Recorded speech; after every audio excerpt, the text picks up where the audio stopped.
Sarah was a college student who decided to spend New Year's Eve at her childhood home in a small, snow-covered town. Her parents had gone out for a party, leaving her alone in the large, creaky house that carried both fond and eerie memories. She had planned a quiet evening of nostalgia, watching her favorite movies and indulging in leftover holiday treats. But as the clock ticked closer to midnight, a series of strange events would transform her peaceful night into a chilling ordeal. Around 11:30 p.m. the landline rang. The phone was rarely used these days, and Sarah hesitated before picking up. "Hello?" she said tentatively. The voice on the other end was male, calm but unsettling. "Happy New Year, Sarah. You're alone, aren't you?" Her breath caught in her throat. "Who is this?" she demanded, trying to sound braver than she felt, but the line went dead. Shaken, she put the phone down and double-checked the locks on all the doors and windows.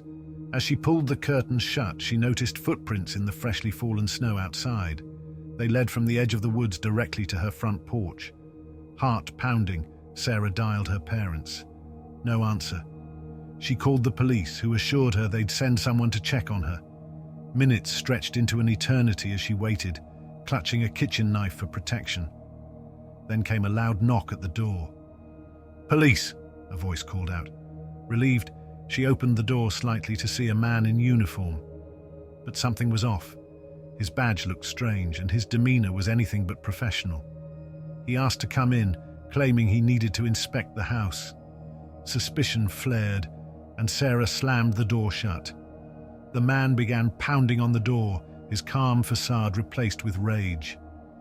"Open up, Sarah! I'm here to help!" he shouted. Terrified, she fled to her room, barricading the door with furniture. Climbing out the window, she sprinted through the snow to her neighbor's house. Breathless and shivering, she pounded on their door until they let her in. Her elderly neighbors, the Thompsons, were shocked by her state and called the police immediately. Sarah tried to explain the situation between gasps of air, describing the man at her door and the chilling phone call. Mr. Thompson grabbed his shotgun, determined to protect Sarah until help arrived. When the police finally came, they found no sign of the man, but discovered a knife embedded in Sarah's front door and a set of footprints leading back into the woods. Oddly, the footprints disappeared about 20 feet into the trees, as though the man had simply vanished into thin air. The officers noted the details and assured Sarah they'd patrol the area throughout the night. Days later, Sarah learned from a neighbor that a similar incident had occurred a decade ago to another woman living alone in the same house. The woman had gone missing on New Year's Eve, her body never found. Sarah couldn't shake the feeling that the midnight caller wasn't just a man, but something far more sinister.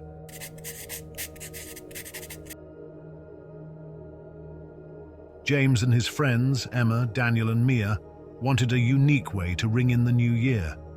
They rented a remote cabin in the woods, far from the city's noise and lights.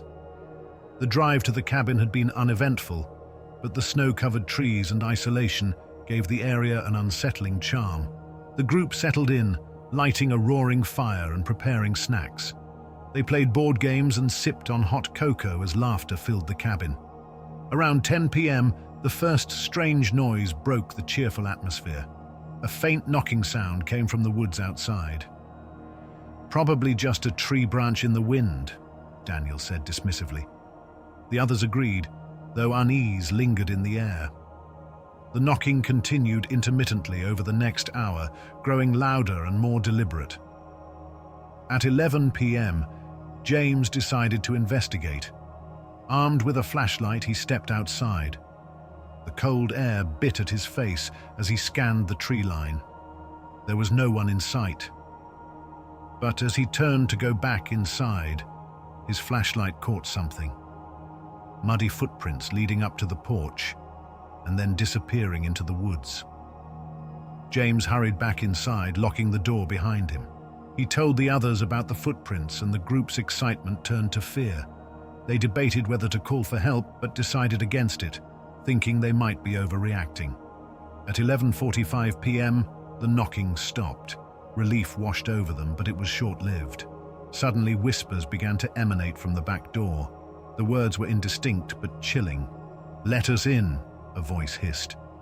Peeking through the window, Mia saw shadowy figures standing just beyond the porch.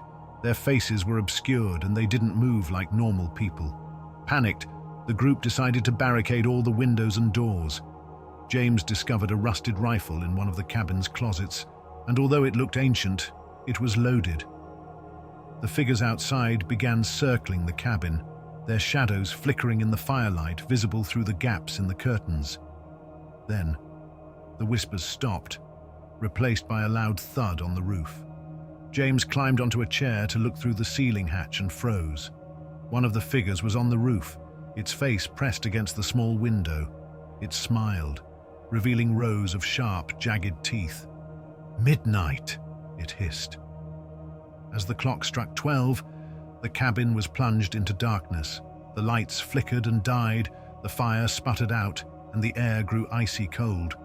The figures outside began pounding on the walls and windows, their voices rising in a deafening chant.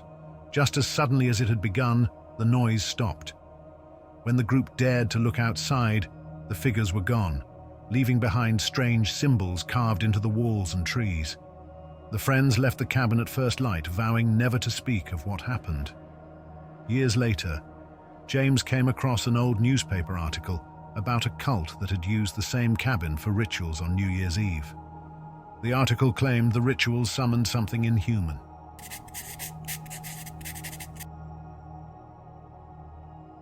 Lisa was a dedicated nurse working the night shift at a hospital known for its eerie reputation. New Year's Eve was supposed to be a quiet night, but as midnight approached, something unsettling occurred. Lisa was making her rounds when she noticed an elderly man sitting in the waiting room. He was dressed in an old-fashioned suit, his posture rigid, his gaze distant. "Happy New Year," he said with a warm smile. "Can you help me find room 207? Lisa hesitated. Room 207 had been closed for renovations for months. She explained this to the man, but he insisted he had an appointment there. Feeling uneasy but obligated, she offered to escort him.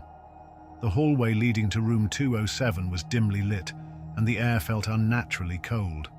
As they approached the door, Lisa turned to speak to the man but found herself alone. Confused, she checked the nearby rooms, but he was nowhere to be seen. Returning to the nurse's station, she reviewed the security footage. It showed her walking down the hall alone. Later that night, Lisa confided in a co-worker who paled at her story. Decades ago, an elderly man had died in room 207 on New Year's Eve. He had been waiting for his family, who tragically never arrived due to a car accident. Staff members had reported seeing him over the years, always on New Year's Eve, searching for room 207. Lisa couldn't shake the eerie encounter. Every New Year's Eve, she now takes extra care to avoid room 207, haunted by the memory of the man who never stopped waiting.